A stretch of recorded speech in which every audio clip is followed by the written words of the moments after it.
Hello everyone, मेरा नाम है निसार और हम आज आपको बीपीएससी टीआरई 4 के लिए डीबीएमएस टॉपिक पर चर्चा करेंगे और इसके बारे में हम जानेंगे कि डीबीएमएस होता क्या है। मेनली डीबीएमएस एक डेटाबेस मैनेजमेंट सिस्टम है जो कि डाटा को मैनेज करने के लिए काम आता है और ये सिक्योर भी है और ये बहुत अच्छा काम भी करता है। जैसे कि हमने आप लिखा है DBMS database management system software layer that manage how to store retrieve and modify. Store data जो भी हम बनाएंगे उसको ये स्टोर कैसे करेगा, उसको रिट्रीव हम कैसे कर सकते हैं और जो बन गया तो उसमें मॉडिफाई कैसे कर सकते हैं।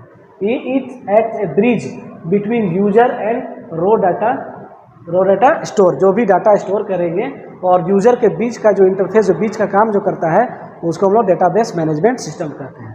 जैसे हिंदी में आप लोग के लिए समझने के लिए बहुत अच्छा तरीका से मैंने लिख दिया है, user database data file interface के रूप में कार्य करता है जो यूजर की रिक्वेस्ट को डेटाबेस क्वेरी के रूप में बदलकर डेटाबेस फाइल तक पहुंचता है। डेटाबेस फाइल को रिक्वेस्ट इन्फॉर्मेशन भेज करके यूजर तक पहुंचाता है। इसका मेनली काम यही है कि जो यूजर देगा अपना डाटा उसको वो कैसे मैनेज करके और जो फाइल में सेव करे और वो कहाँ एलोकेट करे और किस तरीका से रखे, उसका काम डीबीएमएस का काम है। चलिए, और यहाँ पर एक और टॉपिक है, ध्यान दीजिएगा। डीबीएमएस में एक अगर हम जो भी डाटा देंगे, ठीक है, तो डाटा किसको बोलते हैं, इसको डेटा और ये इंफॉर्मेशन किसको कहते हैं। डेटा जैसे एक अनऑर्गेनाइज फैक्ट में है। जैसे कहा जाए कि अगर मान लें कि आपके पास डेटा अगर आ गया, कुछ डेटा आ गया, मान लेते हैं, मान लें जैसे यहाँ आ गया निसार, और यहाँ पर आ गया कि बीपीएससी, यहाँ पर आ गया टीआरई, फिर आ गया बिहार, इस तरीक़ा से आ गया। तो आपको कुछ समझ में आ रहा है, इसमें कुछ समझ में नहीं आ रहा है, ये अनऑर्गेनाइज फैक्ट में है, ये कुछ समझ में, कोई मैनर में नहीं है कि ये क्या इसमें लिखा हुआ है, आगे क्या है, नहीं है, कुछ पता नहीं चल रहा है। और ये इसका कुछ लैक ऑफ मीनिंग, ये कोई मीनिंग भी समझ में नहीं आ रहा है और डेटा हमेशा टेम्पररी होता है ना। तो इसमें ये प्रॉपर ढंग से समझ में नहीं आ रहा है। डेटा हमको जो मिल गया हम अपने पास रख लिए, जो भी, उसको हम लोग डेटा बोलते हैं। और इसी को अगर हम देखेंगे, इन्फॉर्मेशन क्या है। इन्फॉर्मेशन ये है कि अगर हम इसको कोई भी डेटा हमको मिला, जैसे निसार मिला, नेम हो गया, और वन मिला और निसार सर मिला, ऐसे ये हमको डेटा मान लेते हैं मिल गया, डेटा मिल गया। अब हमको इसको सजाना भी है, तो मीनिंगफुल इन्फॉर्मेशन के लिए हमको क्या करना होगा, उसके लिए आप देखिए अब यहाँ पर इसी चीज़ को मैंने इस तरीक़ा से ये लिख दिया, वन निसार सर, आईडी ये दिया हुआ। अब देखिए ये हमको ये एक प्रोसेस्ड मीनिंगफुल और स्ट्रक्चर डाटा है ना, इसी को हम लोग इन्फॉर्मेशन कहेंगे। और इन्फॉर्मेशन हमेशा परमानेंट होता है। जैसे एग्जाम्पल में मैंने यहाँ पर लिखा है student ID 10 belongs to Nisar who graduate in 220। ये हमारा इन्फॉर्मेशन, प्रॉपर इन्फॉर्मेशन हुआ, जो कि स्ट्रक्चर में भी है और एक मीनिंगफुल समझ में भी आता है कि ये क्या कहना चाह रहा है। अब आगे हम लोग देखेंगे इसमें, इसको आप देखिए, ये बहुत ही अच्छी तरीक़ा से ये समझाया गया है। और इसमें डेटाबेस में और क्या क्या इंपॉर्टेंट होता है, कौन कौन सा टॉपिक इंपॉर्टेंट होता है, उस पर ध्यान देना जरूरी है। तो एक देखेंगे डेटाबेस, जो कि collection of inter related each other table और फाइल्स का जो भी बनता है डेटाबेस, फाइल और ये स्ट्रक्चर, ये जो भी डेटा हम बनाएंगे उसमें ये इंटर रिलेटेड रहता है, भी चीज़ फाइल और टेबल के बीच में, फाइल और टेबल के बीच में जो भी कनेक्ट करता है वो डेटाबेस बोलते हैं। डेटाबेस दो तरीका का होता है, एक स्ट्रक्चर होता है और एक अनस्ट्रक्चर होता है। स्ट्रक्चर प्रॉपर तरह से लिखा हुआ होगा उसको स्ट्रक्चर कहेंगे, और अनस्ट्रक्चर। अब इसमें हम नीचे से आते हैं, देखिए बिट क्या कहते हैं, सबसे स्मॉलेस्ट यूनिट है बिट, है ना। उसके बाद बाइट या फिर जो भी आता है, तो बिट होता है, ये क्या स्मॉलेस्ट यूनिट है, 0 और 1 के फॉर्म में आता है, ठीक है। जब बहुत सारा जब कलेक्शन ऑफ बिट हो जाता है उसको हम लोग क्या बोलते हैं, कैरेक्टर बोलते हैं, यानी कि बाइट बोलते हैं। बहुत सारा बिट को मिल करके एक बाइट बनता है। और फील्ड, जैसे कि आपको फील्ड क्या होगा, फील्ड कलेक्शन ऑफ कैरेक्टर, यानी कि कैरेक्टर यानी कि बाइट, जो बहुत सारा कैरेक्टर मिल करके जब एक बनता है उसको हम लोग क्या बोलते हैं, फील्ड बोलते हैं। और बहुत सारा फील्ड मिल करके बनता है तो क्या बोलते हैं, रिकॉर्ड बोलते हैं। और बहुत सारा रिकॉर्ड मिल कर क्या बोलते हैं, उसको क्या बोलते हैं, एक फाइल का निर्माण करता है। बहुत सारा रिकॉर्ड मिल करके एक फाइल का निर्माण करता है ना। चलिए आगे हम लोग आते हैं। और देखिए एक अच्छे तरीक़ा से आपको बताए हैं, देखिए डेटाबेस सिस्टम है ना, इसका दो तरीक़ा से किया जाता है, एक होता है डेटाबेस और एक होता है DBMS। DBMS यानी कि डेटाबेस मैनेजमेंट सिस्टम। डेटाबेस आपको हम बताए थे, कलेक्शन बहुत सारे डाटा को मिल करके एक डेटाबेस बनता है, जिसमें स्ट्रक्चर और अनस्ट्रक्चर भी हो सकता है। अब इसमें हम आके देखिए, इसमें यह है कि डेटाबेस मैनेजमेंट सिस्टम में क्या है, a software use to manage database file. Software database management system आपको हम बताए थे कि एक सॉफ्टवेयर है जो डेटाबेस का जो फाइल होता है उसको किस तरह से मैनेज करना है, कैसे रखना है, कहाँ रखना है, ये मैनेजमेंट सिस्टम का काम है। Perform operation on database file, ये परफॉर्म करता है डेटाबेस फाइल पर। और ये क्या है, जैसे कि एग्जांपल में क्या होगा, Oracle, MySQL, SQL server, access, DB, इस तरह का हमारा ये है टोटल है। चलिए अब आगे देखते हैं। और एक फाइल सिस्टम है। फाइल सिस्टम को हम लोग क्या बोलेंगे देखेंगे। फाइल सिस्टम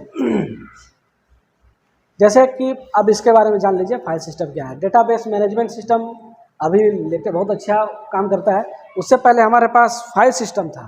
फाइल सिस्टम क्या करता था, ये भी फाइल को सिक्योर करने के लिए और रखने के लिए ही, मैनेजमेंट करने के लिए ही होता है। लेकिन फाइल सिस्टम में क्या था, ये क्या करता है, different file on computer software storage operating system manage all file system, है ना। File system manage different file और कंप्यूटर स्टोरेज का बहुत सारे फाइल को, ये डिफरेंट फाइल को एक कंप्यूटर स्टोरेज में सेव करने का भी यही काम, ये भी उसका भी वही काम है जो कि ऑपरेटिंग सिस्टम का मदद से ये करता है ना। इसको हिंदी में भी लिख लीजिए, कंप्यूटर के विभिन्न फाइल को स्टोरेज और मैनेज करने का कार्य फाइल सिस्टम करता है ना। File system operating system manage करने का ही काम करता है। और देखिए फाइल सिस्टम का कितने प्रकार के होते हैं, एक फैट होता है, NTFS होता है, X4 होता है, फिर हो गया APBFCRS आता है, FHFS प्लस आता है, ZFS होता है। ये सारा का मैंने फुल फॉर्म भी लिख दिया है ना। बहुत आसान है, ये देख लीजिए, ज़्यादा नहीं, एक दो क्वेश्चन कभी आता भी है, नहीं भी आता है वो। अब आते हैं हम लोग डेटाबेस का जो भी लेयर होता है, वो डेटाबेस काम कैसे करता है। जैसे कि अभी हम बताए थे, डेटाबेस एक इंटरफेस है, यानी कि यूजर और हार्डवेयर का बीच का इंटरफेस है, तो उसको क्या बोलते हैं, डेटाबेस मैनेजमेंट सिस्टम, है ना। यूजर क्या है, यूजर जैसे हम लोग यूज करते हैं ऐप को, साइट को यूज करने वाला इंसान को यूजर बोलते हैं, है ना। तो जो भी इस्तेमाल कर रहा है उसको क्या बोलेंगे, यूजर बोलेंगे। यूजर क्या करता है, यूजर कुछ भी अपना उसमें स्टोर किया, रिट्रीव या मॉडिफाई जो करेगा, वो करने के बाद ये चला जाएगा DBMS इंटरफेस में चला जाएगा। DBMS इंटरफेस क्या करता है, ये हम बताया कि ये बीच का काम करता है। ये इसका फाइल को ये इसका फाइल को ये लेकर के इसमें ये डिकोड करता है ना, लो लेवल लैंग्वेज में, ताकि ये जो है कि ये हार्डवेयर को अच्छे से समझ के और वो अपना वो कर सके। जैसे कि देखिए यूजर क्या करेगा, अपना जो भी प्रोसेस यूजर जो रिक्वेस्ट है जो भी अपना है, वो क्या करेगा, ये DBMS इंटरफेस में आएगा, है ना। अब ये ट्रांसलेटर का तो काम करता है, ये जो भी आपका कोड को ट्रांसलेट करके आगे भेजता है।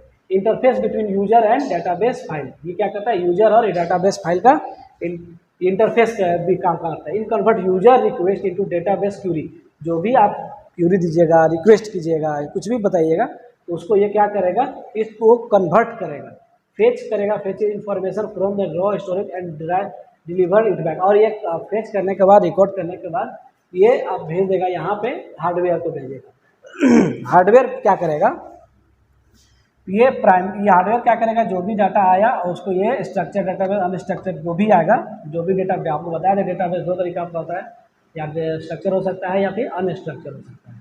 तो दो तरह का जो भी डाटा आएगा उसको ये हार्डवेयर में स्टोर करने का, हार्डवेयर स्टोर करेगा, है ना। अब आते हैं हम लोग, ये देखिए, अब फाइल सिस्टम और DBMS तो आपको बताया कि ये दोनों एक ही काम करता है, फाइल को भी मैनेज करने का ही काम करता है, लेकिन दोनों में अंतर क्या है और कौन एडवांस है, इसके बारे में हम लोग जानेंगे। देखिए, ये देखिए, हम लिखे हैं इसमें डेटा रिटेंडेंसी, है ना।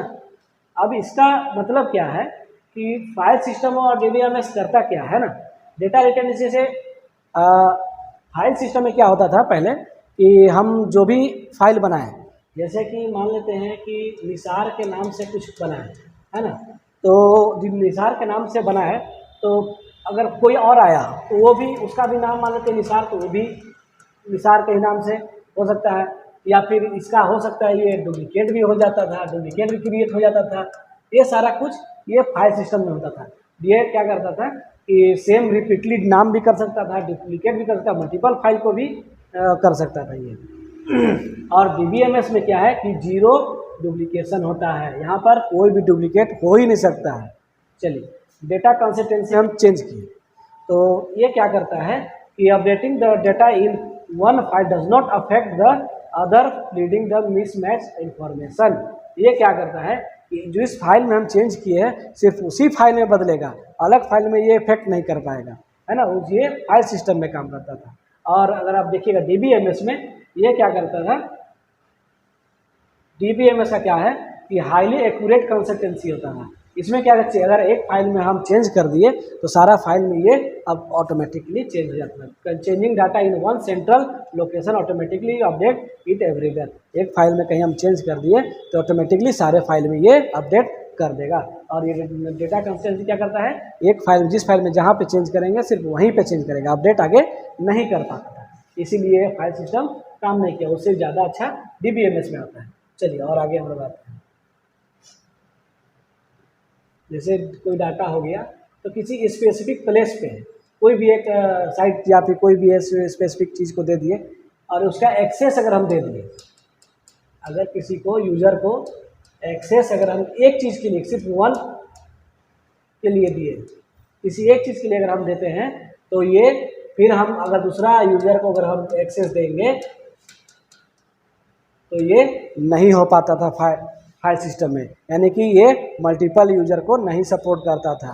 ये एक बार में एक ही यूज़र काम कर सकता था। Multiple user can not access the same file at the same time. एक टाइम में एक फाइल को एक ही यूज़र काम कर सकता था। इसमें दोनों एक ही बार में हम 2-3 यूज़र को दे करके काम नहीं करा सकते थे।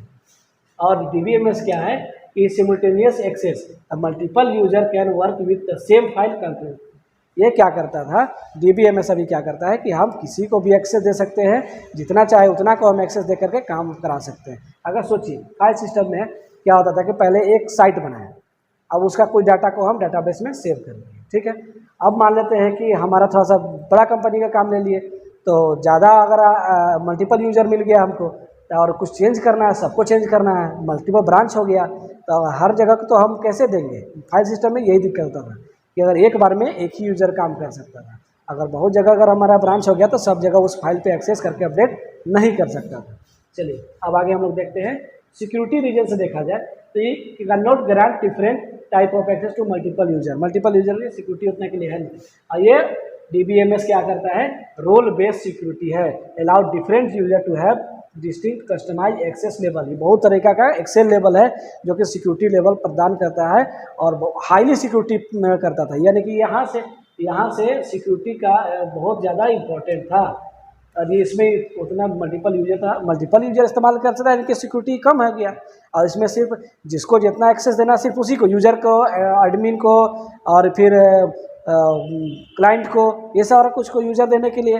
जब एक ही चीज़ को हम सबको दे देंगे तो कोई भी कहीं भी कर सकता है। और DBMS क्या करता है कि यूज़र का अलग दे सकते हैं एक्सेस, एडमिन को अलग, क्लाइंट को अलग दे सकते हैं, तो सारा कुछ का अलग अलग रहता है। तो यानी कि यहाँ पर मिल करके कोई गलत नहीं हो सकता एक्सेस करने का। वही सेवा भी आपको बताएं। और यूज़र एक्सेस, हाँ इसमें एक्सेस में देखिएगा ये पूरा सिस्टम को ही एक्सेस करता था। यानी कि ये इसका सिक्योरिटी के लेवल से देखा जाए तो सेंसिटिव डाटा भी किसी के पास जा सकता है, यानी कि सारे लोग इस्तेमाल कर सकते हैं, तो ये गड़बड़ चीज़ है। तो ये फाइल सिस्टम में होता था। और इसी में access only one specific information देने, जो जिसको ज़रूरत है सिर्फ उतना ही हम उसको देंगे, है ना। ये ज़्यादा हाई सिस्टम के लिए है। अब देखिए DBMS जो है कि 2 टीयर से 2 टीयर आर्किटेक्चर, ठीक है। और इसमें क्या करता है, इसमें ध्यान दीजिएगा कि क्लाइंट जो है जैसे कि क्लाइंट वो डायरेक्टली डेटाबेस सर्वर से काम कर सकता था। यानी कि जो भी हमारा डेटा रहेगा, वो जो भी क्लाइंट रहेगा, जितना भी मल्टीपल क्लाइंट रहेगा, वो डायरेक्ट कनेक्ट रहेगा हमारा डेटाबेस सर्वर से। यानी कि जो भी हम काम किए वो डायरेक्ट डेटाबेस सर्वर में, बीच में कोई ऐसा नहीं रहेगा जो कि इसको आगे ट्रांसलेट करके और ज़्यादा सिक्योरिटी प्रदान करे। इसमें कम सिक्योरिटी होता था। है ना।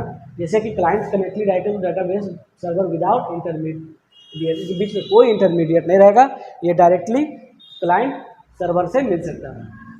अब client server architecture make maintenance easy, यानी कि यहाँ से मेंटेनेंस ईजी रहेगा, डायरेक्ट यहाँ से यहाँ दे रहा है तो मेंटेनेंस ईजी होगा automatically. Best suitable for environment with A limited number of, इसमें क्या है कि लिमिटेड यूजर को ही हम इसमें दे सकते थे, है ना। लिमिटेशन क्या है इसमें, as number of user increase the chance of system failure, अगर नंबर ऑफ यूजर अगर बढ़ जाएगा तो ये चांस है कि ये फेल कर जाएगा, है ना। चलिए और आगे हम लोग इसमें देखते हैं।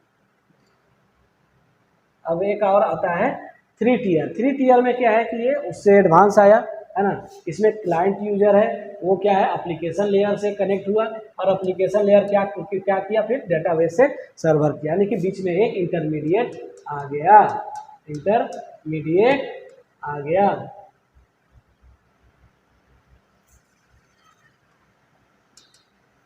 बीच में एक इंटरमीडिएट आ गया, तो ये क्या करेगा, क्लाइंट का जो भी क्यूरी रहेगा, जो भी डेटा रहेगा उसको ये ट्रांसलेट करेगा किसमें, लो लेवल लैंग्वेज में, लो लेवल लैंग्वेज में, है ना। ये क्या करेगा, कन्वर्ट कर देगा, ये कन्वर्ट कर देगा आपके जो भी आपने क्यूरी दीजिएगा, क्यूरी आप जो भी इसको काम दीजिएगा, जो भी वर्क दीजिएगा, इसको ये कन्वर्ट करेगा लो लेवल लैंग्वेज में, तब ये डाटाबेस सर्वर में स्टोर करेगा, उसको देगा, है ना। ये ज़्यादा सिक्योर हो गया। क्यों ज़्यादा सिक्योर हो गया, क्योंकि इसमें मल्टीपल यूजर भी इसमें काम कर सकते हैं, है ना। और ये जो भी डाटा देगा वो इसको लो लेवल में लैंग्वेज पहले यहाँ कन्वर्ट किया, पहले जैसे कि आप कोई छानने का काम किया, हिंदी में लिया जाता है, तो ये छानने का काम किया, जो भी डाटा को ये क्या करेगा, एप्लीकेशन या कन्वर्ट कर देगा लो लेवल लैंग्वेज में, और फिर ये इसको जाकर के डेटाबेस सर्वर को देगा कि आपको ये काम करना है। Because user are physically separated, user क्या है कि वो तो बाहर चला गया ना, यूजर तो बाहर हो गया फ्रॉम द सर्वर, सर्वर से दूर हो गया।